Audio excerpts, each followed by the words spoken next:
So in this final session of the campaign, take two, we will. I won't recap the whole campaign because this is a part two to last session, and I kind of briefly recap the whole campaign at the beginning of that. But just to kind of briefly go over it, after a few months traveling from Baldur's Gate to Westgate to Suzail to Waterdeep, and now back to Baldur's Gate for Eartha's brother's wedding.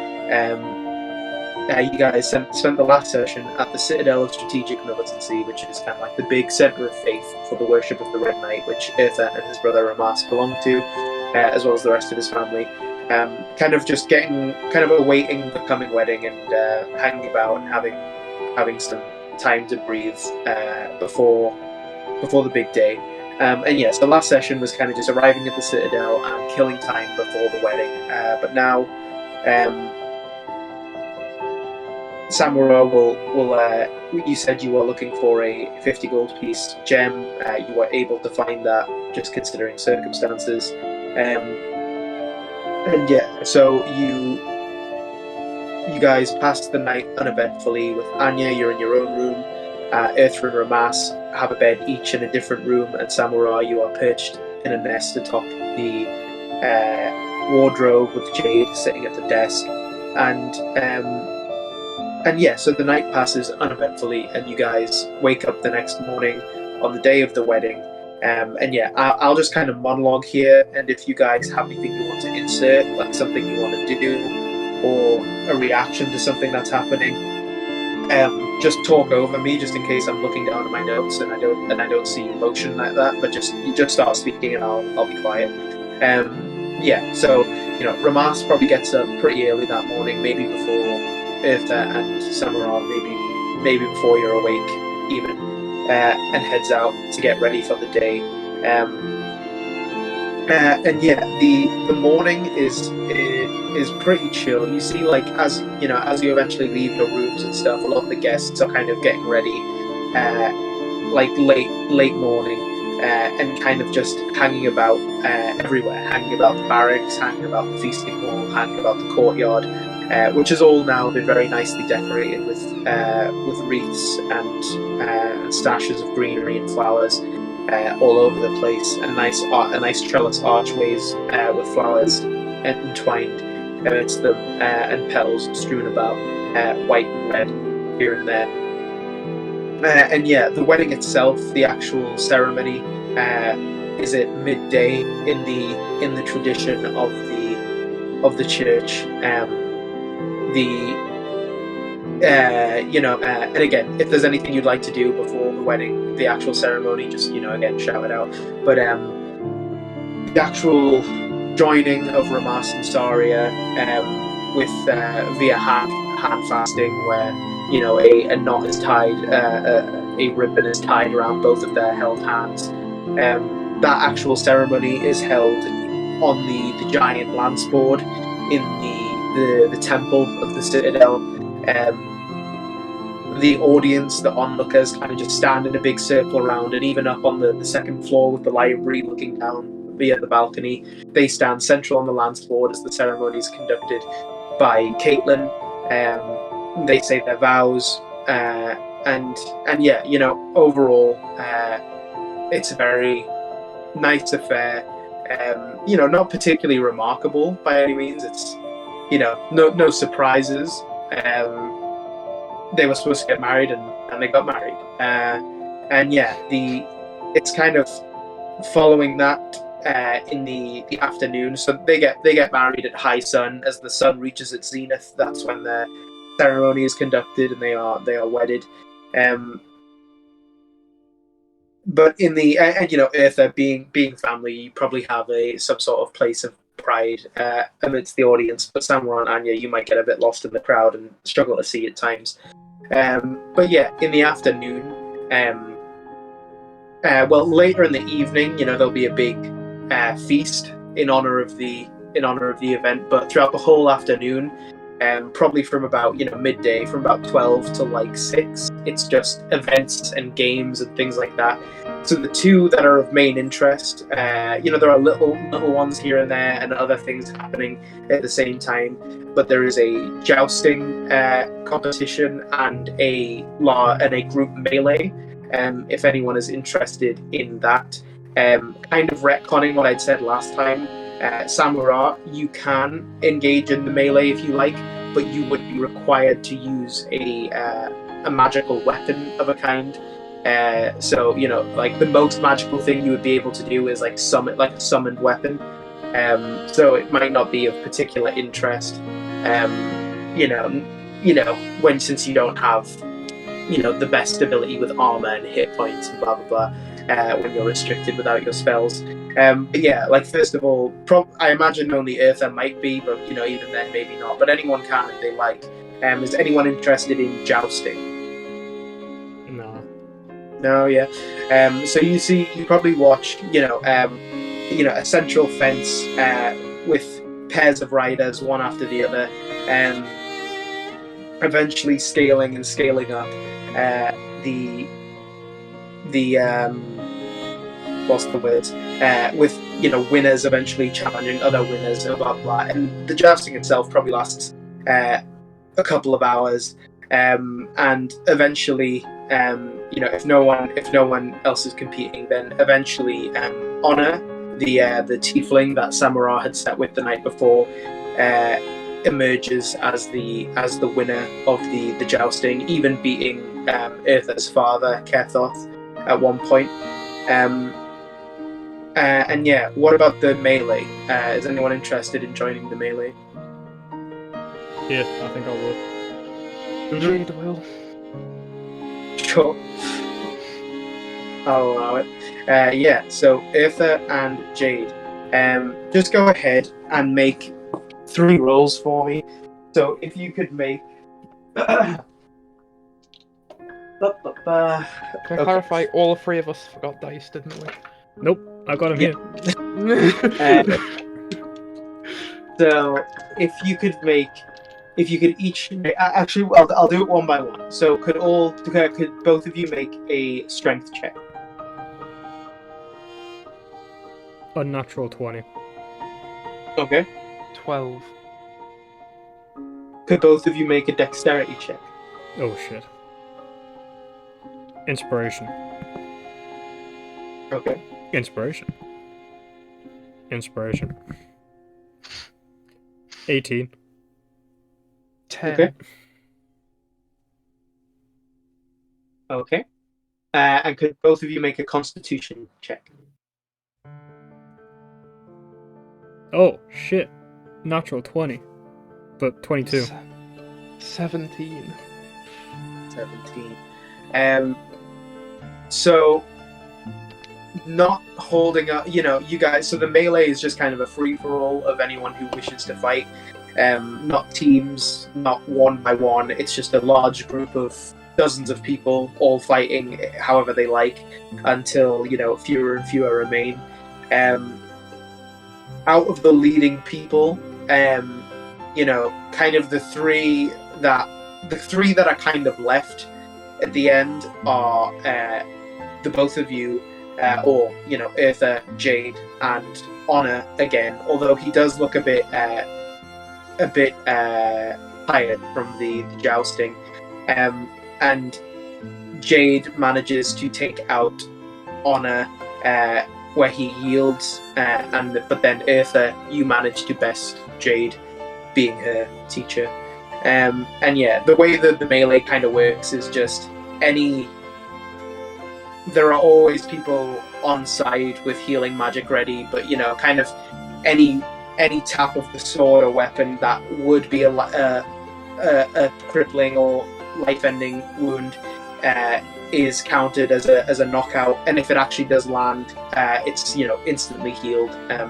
And yeah, so Eartha, you Honor wins the jousting, the tiefling Samurai had sat with, and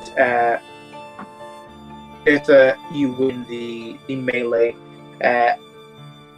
of the celebratory events. And yeah, so that's kind of a lot of the wedding day. They're married. The morning is kind of lazy and casual.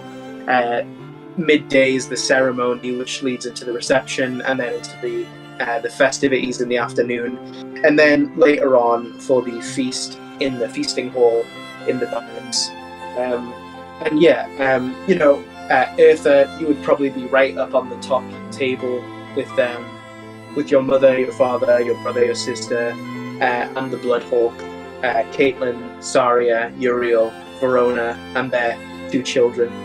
And yeah, Samara and Anya, you'd probably be out in the wider tables. Maybe higher up, maybe closer to the table, to the upper table, but still on those long benches that go in the opposite direction. And yeah, there's food kind of just scattered out everywhere. It's a very big festival day, so you can kind of find whatever you're hungry for. Any meats, breads, desserts, anything you desire can pretty much be found somewhere on one of the 3 guest tables. And yeah, it's a pretty good night. It's a relaxing, not necessarily a relaxing day because it's busy, and if you engage in the melee and things, but yeah, also Jade would probably be allowed to sit in there with you as well. But it's really in the kind of the feast itself is not so much interrupted as it's just stirred by at some point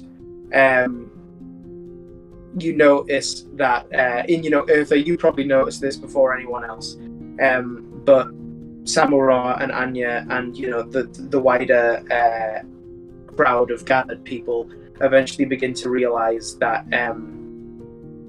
it becomes pretty obvious within the about halfway through the feast that it seems Verona's labours are starting, that she is somewhat ready to give birth. None of you are midwives or anything like that. You don't know much about the process, but you might recall seeing her wince several times throughout the day, and kind of retreat from immediate view, and you recognize that she is ready to give birth at this point. And some of the very extended guests at the event begin to kind of filter out of the hall, not thinking themselves privy to this, but they kind of Verona is made comfortable up at the main table at the top of the hall, and a lot of the kind of the faithful of the Red Knight, a lot of the knights of the church do kind of stay in the feasting hall with their healing magic at hand, and it's some people even kind of keep eating slowly because the labor is a quick process. It does take a while, as soothsayers and medicine people from the church kind of look after Verona and use their magic to help the process of the childbirth. And Verona's already given birth to 2 children, so she's not a stranger to the process either. And yeah, with Eartha at this point, would Eartha be remaining with the families at the top, or do you think Eartha would return to? Do you think now that it's less of a feast and more of just everyone in the hall, do you think he'd stay with the families, or do you think he'd go back to Anya and Sam? I think he'd stay for a bit. Actually, probably a lot of it. Sure. Yeah. So you stay with the families up at the top of the hall, and yeah. So Eartha, you're probably kind of the first to see some of the midwives and trained hands who assist, and she's given cover, so she's not exposed to the hall of people, and you see a lot of people gathered are in prayer and in thought, but Eartha, you see the first child that is delivered from Verona, looks perfectly healthy, it has kind of, as the midwife kind of brings it from Verona and hands it to Uriel, with wrapped in a linen cloth. You notice there's kind of a greyish, not super obvious, but just a light greyish complexion to the skin of the child, which otherwise looks, human, like Verona and Uriel. But you do notice after a moment, you almost, and again, I'm specifically talking about Eartha, Anya, and Samara. You're probably just too far away to see most of this. Maybe some of the people up at the front can kind of catch a view of this, but very few others. Eartha, you kind of think it's a trick of the light at first, but you notice, and it's kind of like, it's almost like oil spill, like when you move, kind of the pattern completely changes. You notice there's almost like how like light bends around a black hole? It's almost like that kind of effect. As you notice, there is what appears to be a ring of light, a ring of bent light above the child's head. And I don't think it's a far cry to imagine Eartha is very familiar with what an Aesamar is, which is a child born with angelic blood, of mixed heritage. Somewhere back in its family tree is angelic blood, and the birth of Aesamar are very often good omens. The birth of an angel is often seen as a very good tiding. So this you get a good look as Uriel, the child's father and Verona's husband, kind of holds the child, and you see this halo kind of floating a little bit above these very thin blackish brown hairs here and there, and again, like the greyish complexion to the skin, and almost this vibrant, glowing quality to the eyes. You very much recognize an Aesamar, and you can see other people begin to recognize that. The other people around you in your family, and I guess not even in the Bloodhawks anymore, since your families are joined now.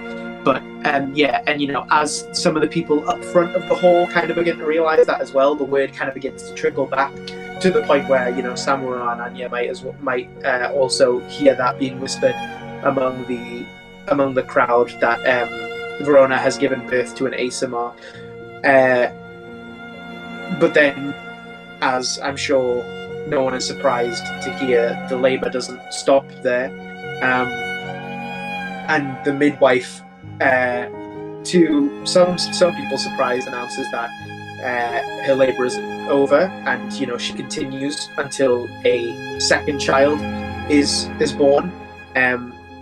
This one quite different. Much like an Aesamar is a child of angelic blood, a tiefling is a child of devil's blood. Somewhere in its ancestry, or for some other reason, it has devilish qualities, where an Aesamar has angelic qualities. You see this red-skinned little girl with thin streaks of black hair and two stubby horns protruding from her forehead, who is, held at arm's length by the midwife, who is confused, but delivers the child as befits her station, and hands it to Uriel, or probably actually to Saria, since Uriel is holding the boy, the Aesamar. So Saria takes it, and you can see, the Aesamar from a distance looks kind of just like a human being. Even mostly up close, it looks pretty much like a human being. So, but the bright red of the little tiefling girl's skin, kind of immediately rings alarm bells around the room. And that word much quicker spreads to Anya and Samura through whisper, and there is just kind of a general I mean, you guys saw the reaction to Honor arriving at the Citadel. This individual who hasn't really given anyone any reason to mistrust him, but because he is, he is half devil, he is a devil person, is generally mistrusted by the society he lives in. And yeah, you can very much see a similar reaction happening here, although tinged with a few other things, because where the birth of a Asamar is seen as a good omen, usually the birth of a tiefling is seen as a bad omen. In some rural communities, if a tiefling is born, it's mostly just like abandoned in the woods and hope nothing ever comes of it, because it's seen as that the gods are angry with people, and the more learned people don't so much give in to those kind of things. Tieflings, for the most part, don't have any real tendency towards evil that you're aware of. It's often their mistreatment that pushes the ones that do have evil tendencies to that evil. But yeah, could you all make a perception check? Oh, not 20. Not 20 for Samurai Eartha. Gives me a what? Hang on. 26. 26 for Eartha. Anya? Yeah, it's 26 total for me. 15. 15. And Samurai, what was it, sorry? 26 total. 26. Not 20. Oh, it's the same. Yeah. See, you so finally Samurai matched me. When I rolled really low.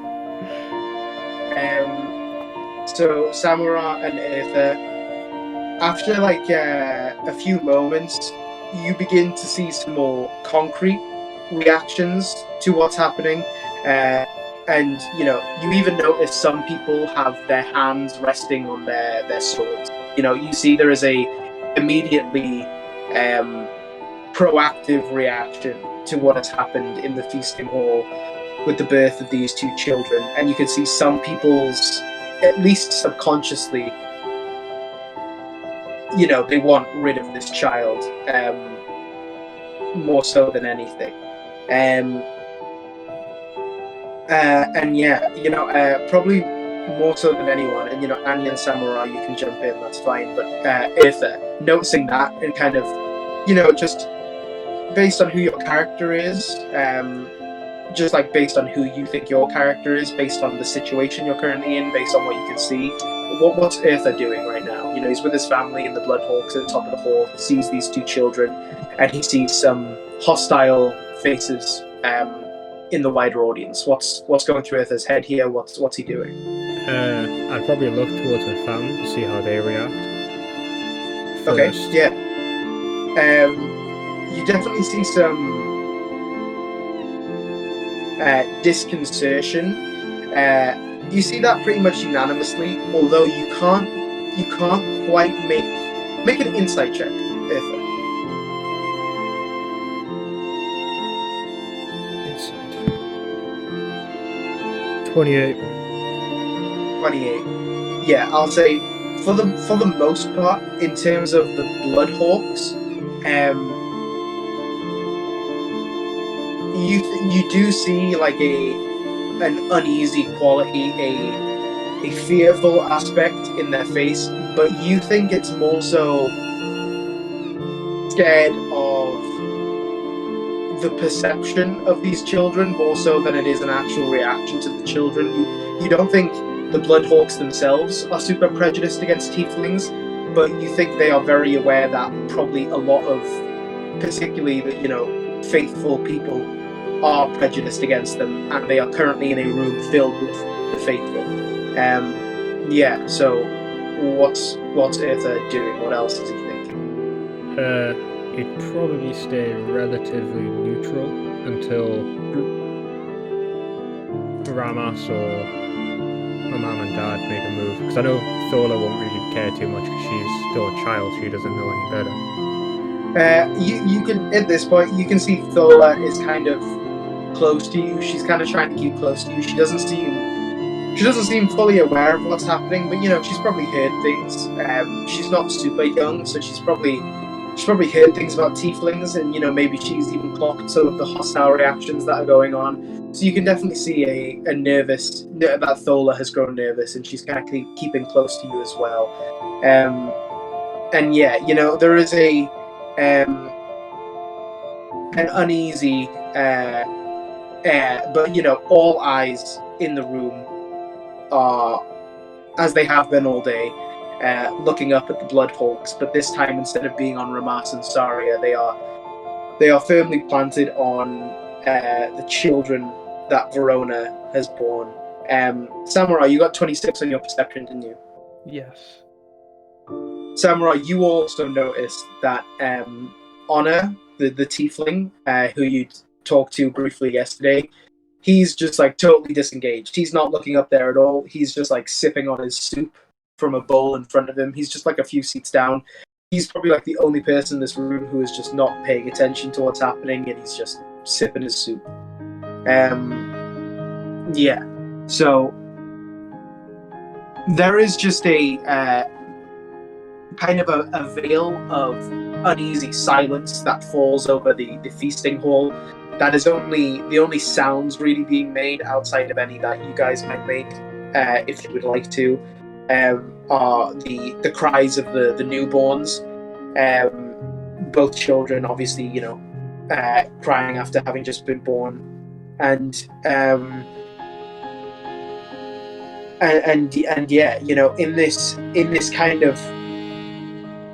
in these few minutes of being unsure, is there anything anyone would specifically like to do? If so, just shout out while I'm talking. Yes. Yeah. I would like to lean down to Thola and kind of whisper, so that hopefully no one else hears, but if they do, whatever. So there is a good omen and a bad omen, but they cancel each other out, so technically it's just neutral. Just to try kind of like ease her up a bit. Yeah, I'll say that works. Yeah, you see Thola kind of eases her grip on you, still holding on, still kind of unsure of what's happening. You sense at this point she doesn't seem scared of the child. She just kind of seems scared of not scared. She seems confused, and she seems to dislike the kind of vibe in the room right now. And after you take the time to say that to Thola, you kind of see around this time, some cliques, some small groups begin to form amidst the gathered guests. People whispering in small groups, in duos and threes and fours and fives. Probably the groups they travelled with, probably the groups they know. People muttering about what's going on. And, Anya and Samura, it's not being in that crowd, it's not particularly uncommon for you to hear the sentiment that some people think at least the tiefling should be killed.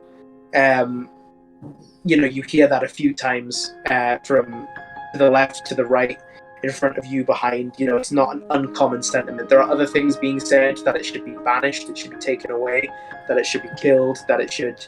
Some people saying it's, repeating what Earther just said, saying it's not, saying like they cancel each other out, saying that like it's superstition, it's not real to believe that tieflings are bad omens. But you can see that is kind of glanced over by the fact, you've never heard of a tiefling and an Asamar being twins. You've never even necessarily heard, not that you've done research into it, so you can't be sure there's not other examples, but you've never even necessarily heard of the same mother bearing a tiefling and an Asamar, even at different times. But this is definitely an unusual case, and it kind of overshadows the idea that this is not something to be worried about or taken as any sort of sign or omen of anything. I'm gonna leave Jade. I'm gonna assume it was like me, Anya, and Jade probably sat next to each other. Yeah. I'm just gonna leave Jade with Anya. I'm gonna stand up and go sit next to Honor, and between them two spots, flick my finger towards Eartha and message him going, Let's just put a downer on the wedding. You can reply if you wish it. You're telling me. Yeah, so you quickly cast message to Eartha as you make your way to Honor, and you sit down with the tiefling you spoke to yesterday. Yep. That's it. I'm just gonna sit and keep eating, same as I did yesterday. You notice he kind of glances at you, side eyes you, and then continues eating his food, dipping some bread in the big soup he's been eating. And yeah, you notice the discourse kind of growing and growing before some people begin kind of vocally saying what they think, kind of pleading their cases mostly to Caitlin. Kind of some people saying like, this is a bad omen, shouting it over the hall, and Caitlin not even really listening, kind of casting a glance and like waving it away, before like the discourse begins to become like, the discourse in the room becomes like, what are we going to do about this? And it doesn't seem to be like, should we do something about this? People seem to want to do something about it. They're just not sure what they want to do. So yeah, that's kind of the atmosphere that's growing in the room. That you get the sense most people don't think this child should be here. You think it should be killed, or it should be taken away, banished. Lovely. Is there anything specific anyone else would like to do, or are you guys just seeing what's like waiting to see when the penny drops, when something actually concrete happens? What's the How? If you can go first. Oh, I was gonna say, I'll kind of pull Omen out and kind of like leave it on my knee, because I'm assuming I'm still sat down. Mm-hmm. But just kind of a just in case kind of a thing. Yeah. How wide is the hole? Probably about how wide? Probably about like 50 feet. Right, can I kind of... I don't want to go anywhere which would be seen as intrusive, but to the best of my ability to like not be intruding on like the important family's space. Yeah. Kind of go to a point in the length of the hall where there's like an obvious, I presume with like the dining hall, a little bit of a gap. Then like the important people at the top kind of get to there. And I'll tell you my reasoning. It's in case something kicks off and I need to separate the room, wall of fire is 60 feet long. Yeah, sure. So you make your way lengthways up the hall to kind of that divide between the guests and the Bloodhawks and the separates at the honoured table at the top. And yeah, you totally can. You kind of try to fade in. And people aren't just sitting now. Some people have rised to shout what they think over, being like, she can't be allowed to stay here, and things like that, which are kind of being waved away and briefly shouted off by Caitlin, saying like, today is not about the, and like kind of dismissing whatever they're saying, but these things are happening more frequently here and there and here and there, and yeah, it kind of crescendos with Samara. You see, and everyone does, but Samara, you see Honor, the tiefling, has now kind of walked central down the hall, and he just says, again, this older tiefling man, red-skinned and like this pale red skin that's fading into pink, quite a lot of wrinkles and grey stubble and black hair that's fading to grey, and these two long spiral horns that go nearly to the back of his skull. And he just kind of finishes some of the ale that was in his tankard and rests it on the edge of the table, quite near to where Samara's went at the divide. And he kind of tries to make his way up to the honoured table, where he just says, "It's not safe for her here. Let me take the girl with me when I leave." Actually, if I make a perception check.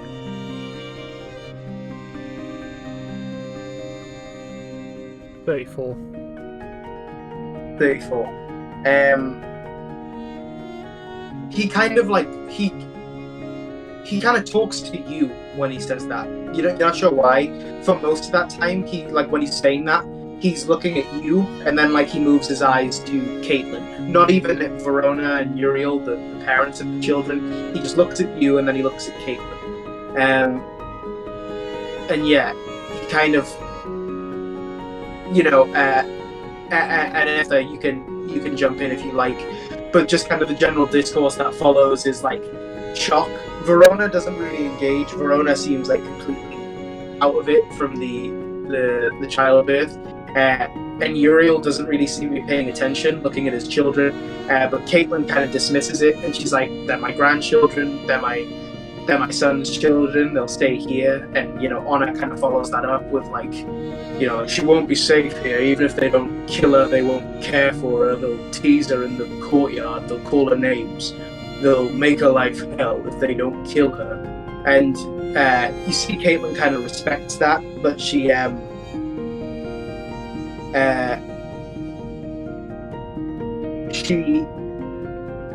doesn't seem to want to let her granddaughter be taken away, not by a stranger, but taken away nonetheless. And you notice again, he kind of glances at you again, Arthur, and he says,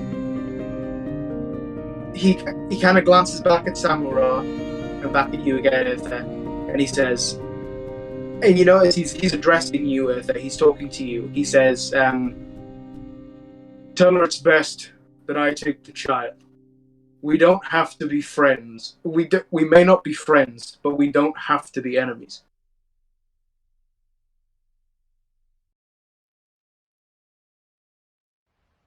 That's how it is. I'll see what I can do. Do I hear this? Yeah, you can hear this fully. Can I? Most people in the room can hear this. I will. Can I wander over to Jess? And Over to Anya. Oh yeah. And Sorry. suggest she uses see invisibility in case he's using disguise self. Don't think see invisibility does that.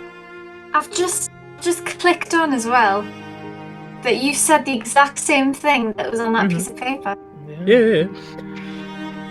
I will stand up, say, Oh. thank you for what you did earlier, and I will go try talk to Caitlin, but I kind of like whisper in her ear. Yeah, he kind of takes a few steps back, so he's more on level with Samura, and he glances at you again, Samura. Oh no, sorry, you've went back with Anya. Did you have something to say, Jess? Well, I was gonna cast. Oh dear, sorry. Dispel magic. No. What? No. What? Well, he is a wanted man. Maybe doing it now is probably not the best idea. We're not remembering a very basic fact. Who says he was like a human form when he took the key off us, wasn't he? Mm-hmm. Yeah. The tieflin form could be the original form. He could have only disguised himself as not a tieflin in order to gain your trust, because you would presume, as all people presume, you would think he's evil because he's a tieflin. Most likely his human form back in Westgate is the fake form.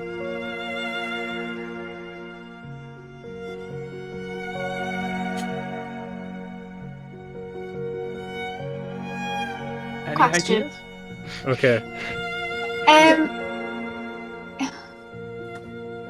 I don't know if I'm thinking of the right guy, but is this meant to be The one who stole the key. Raoul or whatever his name is? Is that I mean, him? Rahul is the person that has. Rahul is Verona's brother. But he. Stole the key. You don't know for any certainty that Rahul is the same person as Mr. Amin, who was the person who stole the key from you at Westgate, but you suspect it. Oh, God, I don't know. I'll probably, as Anya, I'm gonna say,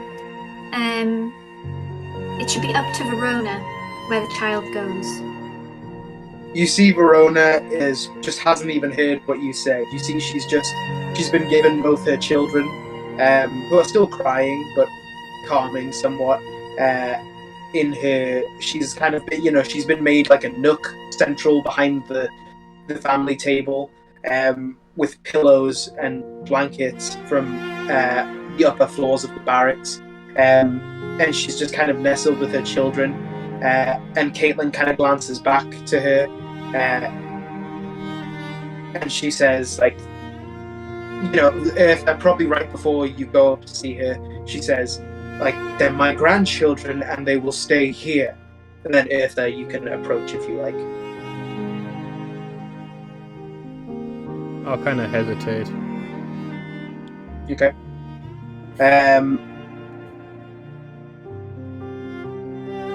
I will then turn around and... What? Yeah, I was just going to say, Anna is just staring at you the whole time. I was going to say, I'm going to turn around and go have a private word with him. Sure. He'll step to the side with you. Yeah, he doesn't say anything unless spoken to. Are you who I think you are? Who do you think I am? An old acquaintance is probably the best way to put it. And brother is another way to put it. I gave you the key as an act of trust. Will you keep the child safe? It's my niece. Of course I'll keep her safe. I will then put my hand out as if to ask for a handshake. He'll kind of hesitate. Make a persuasion check. Don't know what my persuasion is, that's a good question. -4. Nah, it's a +7. That is a lovely 18. After a few moments of kind of just staring down at your hand, he'll accept and shake. Don't make me regret this. And I will walk back up towards Caitlin. Sure. He kind of stays off to the side of the hall, leaning against the wall while you return to the table. Shit, alright. Now I've got to think about what I'm going to say. How I'm going to go about doing it. I will kind of get close enough that Caitlin can hear me, but not many others. Sure, I'll say she's kind of... You see there are people who are like breaking the divide and marching up, and she's kind of taking them to the side and barking something at them and pushing them down, and people keep doing that, and she's kind of doing that, so you can kind of catch her while she's off to the side. And I will say, I know she's your family and you don't want to let go of her, but sometimes thinking of a future where she can be safe is probably better. That man knows the dangers of the world, he knows how to protect them, because he is like her. I know she's not a bad omen, but I also know he's probably the best chance she has. He may not look it, but he is more trustworthy than you think. Besides, you could probably come to an agreement, like he has to come back every 6 months or a month just to check in. Caitlin kind of lingers on you a bit. You trust him, you know him. Not as well as I would like to hope, but I'm generally quite good at reading people.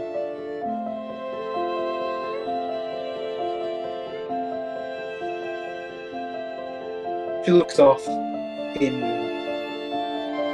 kind of sullen thought for a moment. How am I supposed to tell Verona we're taking one of her children away?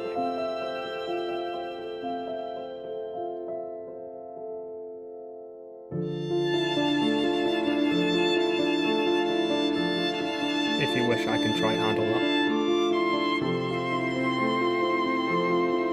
You may try, and she kind of gestures towards Verona, who is, Uriel is talking with her, but she doesn't even really seem to be paying attention to him. She's just kind of looking at her children and the two newborns, kind of stroking their heads.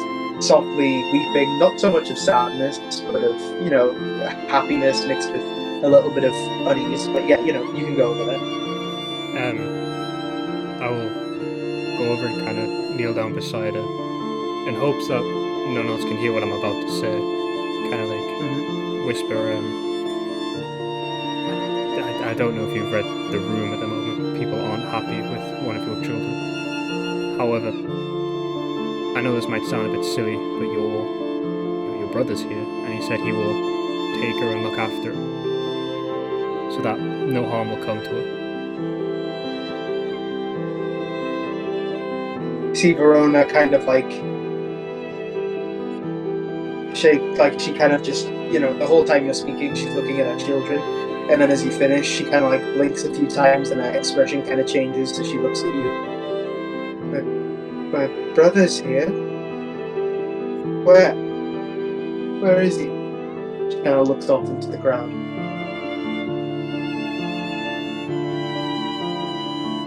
Would you like me to go get him? Yes, bring my brother. I should probably warn you, he has disguised himself, so don't be too shocked. She kind of just nods and returns to looking at the children. I will walk over and get Honor and bring him over to Verona.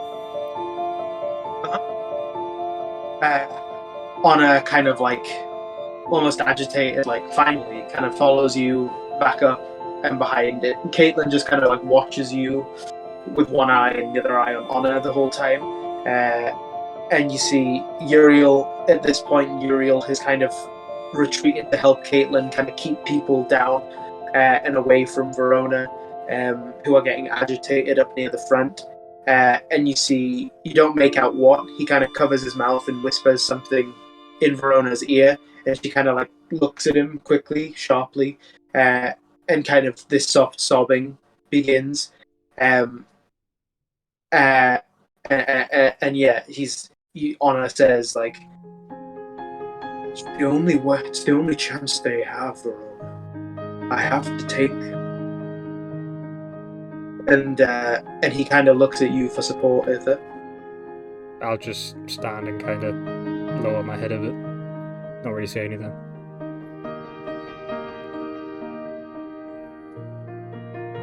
You see, it takes some convincing and some promising,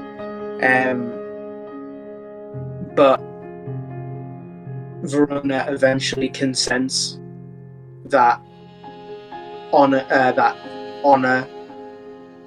or her brother will take the girl, the tiefling, for now.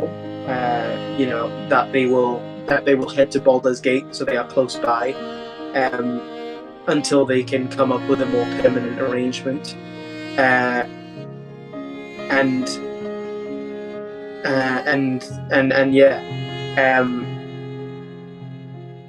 You see, he stands. She hands him. He kind of strokes both of their heads before taking the girl, and Verona, even though knowing, kind of begins to cry softly. He walks the length of the feasting hall, past Samara, past Anya, past Jade, past all the other guests at the wedding, with the little girl, and begins to head for the. He begins to leave. He begins to head for the stables, to ready his horse, and leave with the child.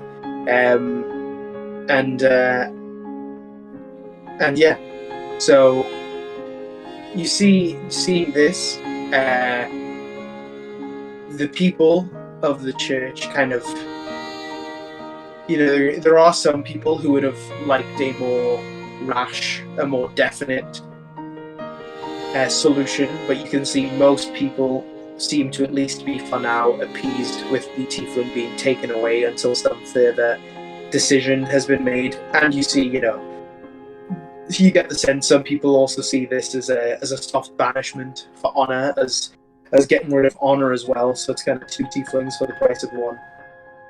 And yeah, the atmosphere dies down a bit. Still uneasy, still hostile, but not so much at anything, but just like this residual energy in the room. And at one point, Caitlin kind of puts a hand on your shoulder, Eartha, and whispers in your ear, like, "Go with your friends and make sure he departs, okay?" And walk. Yeah. So, Eartha, what would you like to do? There's kind of people are beginning to sit back down. Some people are leaving. I'd like to go to Samara and Anya and tell them we're gonna go, like, watch him leave. However, Samara, I believe you have something I would like to borrow from you, if that's alright. And when I say borrow, I have no intention of giving this back. I believe you have one of the sending stones we still hold. Oh, I don't think we had them. Do But sure. we not have them anymore? What do we do with them? I don't know. I thought we gave them to someone else like a year ago. I don't think we did. The Ioun stone. No, got no, the sending we've got the stone. Ioun stone. We have no friends to give them to, so we must still have them. Yeah, I'll say you have sending, so they're not particularly rare. They're just crappy phones, so... Yeah. I'll give you the stone. Thank you. And as we're running out, I kind of want to catch up to Honor and kind of give him one of the sending stones to go, like, I'm going to give the other one to Verona so you can keep in contact with her writing letters. This is a sending stone. He takes it after a few moments of looking at you. The baby kind of swaddled in his left arm. He takes it in his right hand, kind of smirks at it. "Thank you." And he pockets it, and he gives you a light tap on the shoulder, and he says, "Keep my key safe," before continuing to the stables. And you guys can follow. You see a lot of people are just kind of getting fresh air out in the courtyard and kind of staring at Honor as he leaves the citadel walls to go to the stables and retrieve his horse. And yeah, is there anything else you'd like to do or anything like that? Just once he's departed, go back and give the other sending stone to Verona. And say, like, Fair enough. This will connect to your brother at all times. Yeah, sure.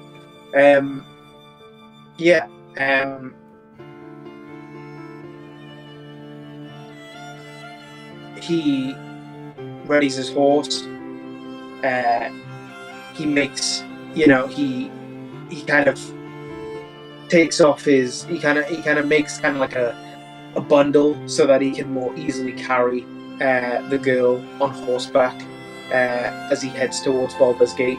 And he doesn't say much unless spoken to, but he kind of just gives each of you a sullen nod of the head, and he departs, otherwise wordlessly, towards Baldur's Gate to the south. And Eartha, you follow through. You give Verona the sending stone so she can contact her brother should she wish to. And that is where our story ends. Sort of. Because it's not for many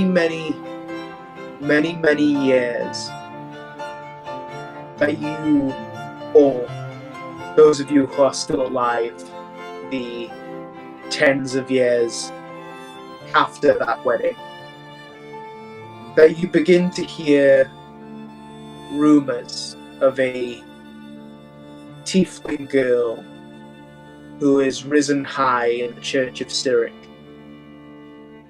and who possesses dark powers that have otherwise not been seen.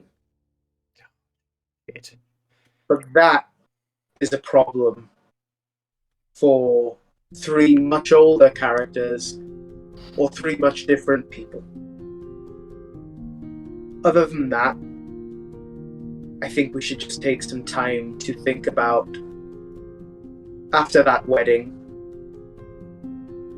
where the 3 of you where Anya, Samura, and Eartha might end up. I will add on that Eartha, where do you think, where does Eartha go immediately after the wedding? Back to Jacinta to try fill out the destroying the key that he said he would do for Caitlin. Jacinta, yeah. So you would ride east, heading with your family, probably back to would you ride to Westgate, or would you try and get there through newly acquired magical means, or would you go with just like spend the long journey with your family, or would you try and get to Westgate quicker via magic? I'll ask and see what they would prefer, and depending on what they prefer, it's whatever. You know, they probably, you know, Samura can, you know, make it work eventually. So you guys can all head back to Baldur's Gate together, where, you know, Samura will be able to set you up, getting you to Westgate, where you guys can depart on ship to head back to Jacinta. But on the road to Baldur's Gate, you find, almost placed center of the road, the first warning that something is amiss when you find your sending stone central to the road on the way back to Baldur's Gate, left seemingly for you,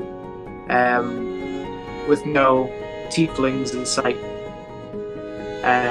which puts that into new context many years later, when you, hopefully, if Eartha is alive, hears these rumors about someone on the dark side doing things unsavory. So, Eartha, we'll start with you. Eartha, is it your immediate mission to try and take the key to entropy, to this black hole in Jacinta? Is that what's on Eartha's prerogative? Yeah. Cool. So, yeah, you know, we'll leave it ambiguous whether you fully succeed in that, but you leave with your family from Westgate to head back to Jacinta, and while you are there, you most definitely attempt to take the key to entropy and have it destroyed, or hopefully destroyed. Without getting into too much detail on that, what is Eartha's continuing relationship with the church? Is he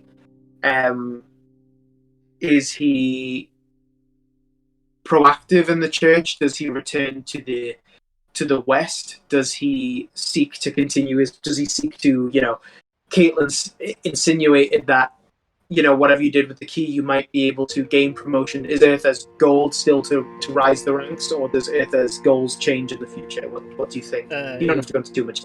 It would probably be a mix of rising the ranks, but then also, because I know there were more than the few Cyricists we met, I'd probably aim to try find all of the keys and destroy all of them, or at least hold all. So yeah. So, you know,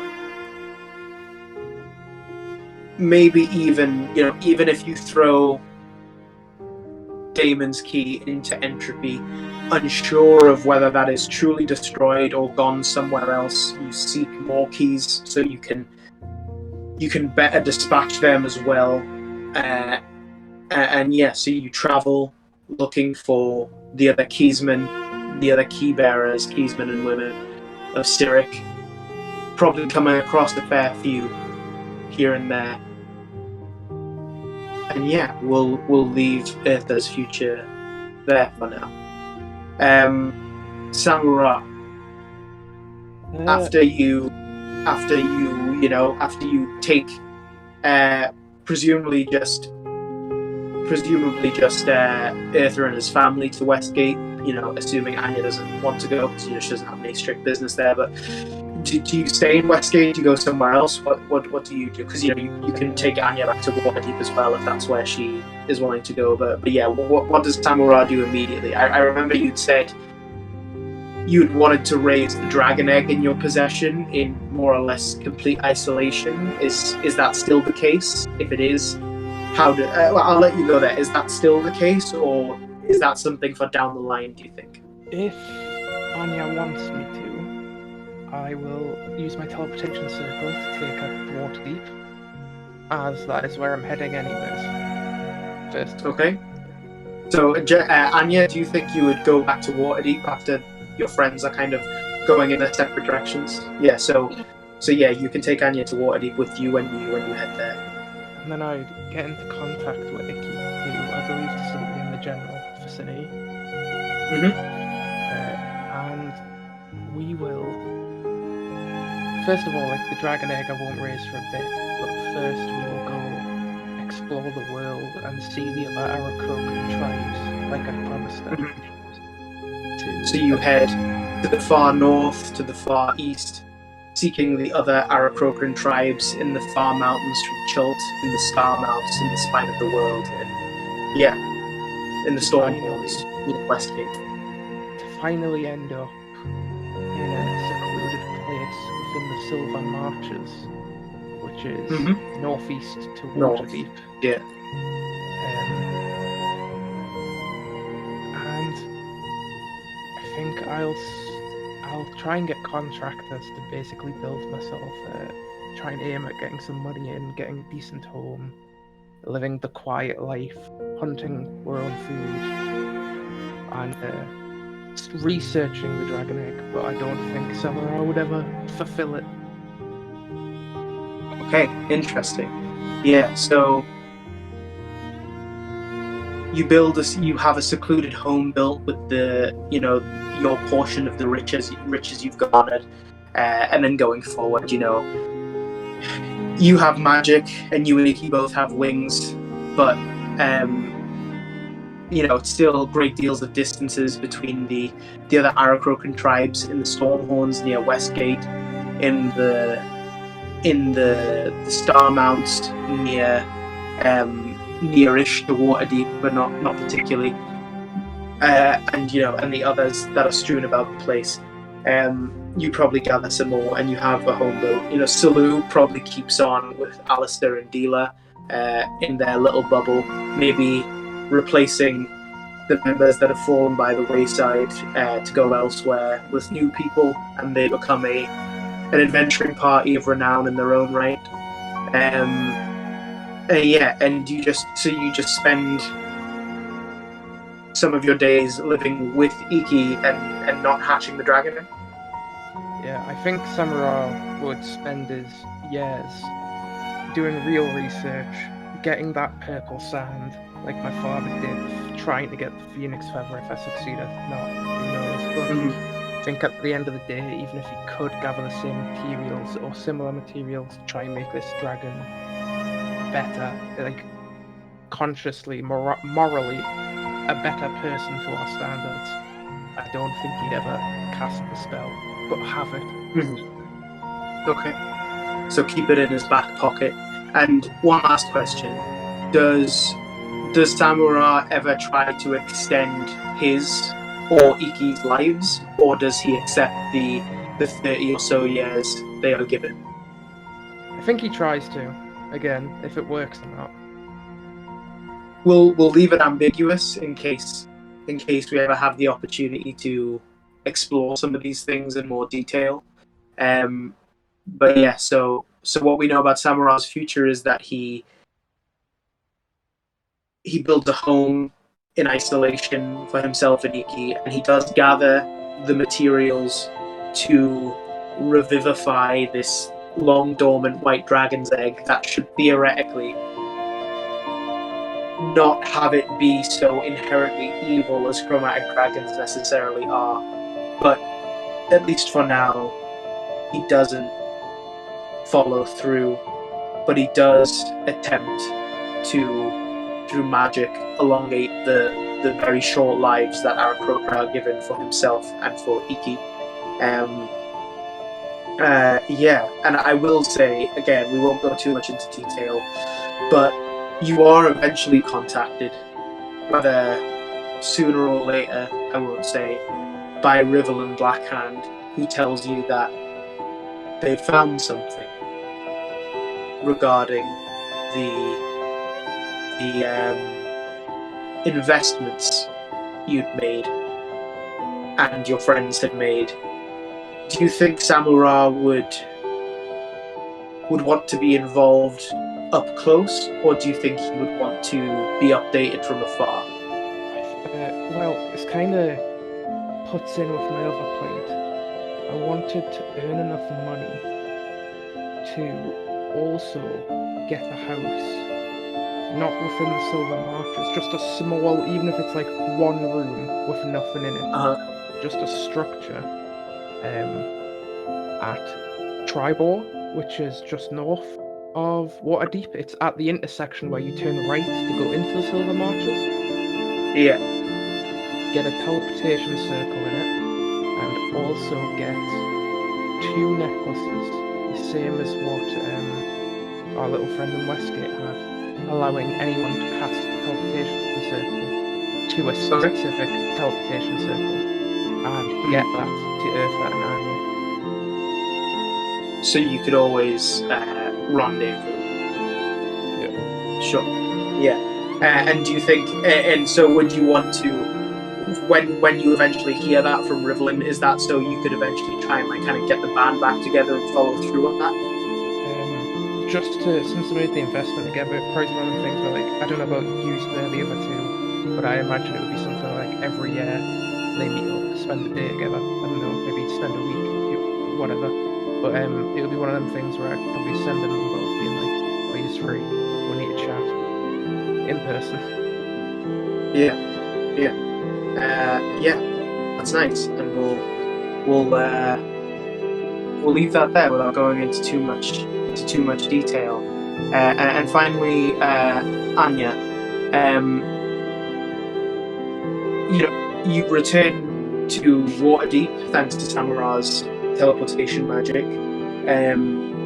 Before he eventually says his goodbyes as well, and he goes to find Iki to start their life together somewhere else. But probably telling you his plans in passing that he's just described there about wanting to build things and have a way to rendezvous and so on and so forth. What do you think Anya would do in the short term? What do you think she would do immediately following? She doesn't have anything super pressing to do now. She doesn't have anything. You're not really sure where your relationship with the college stands. You don't have any immediate quests to go on. Like Alistair, your friend Alistair, and Dealer and Samura's friend Dalu are still in Waterdeep, adventuring together and so on and so forth. And you've got your aunt and uncle. And you've got your brother in Suzale and so on and so on. What do you think Anya would do in the short term, Jess? I think she finished the composition and would be able to hand it in, and obviously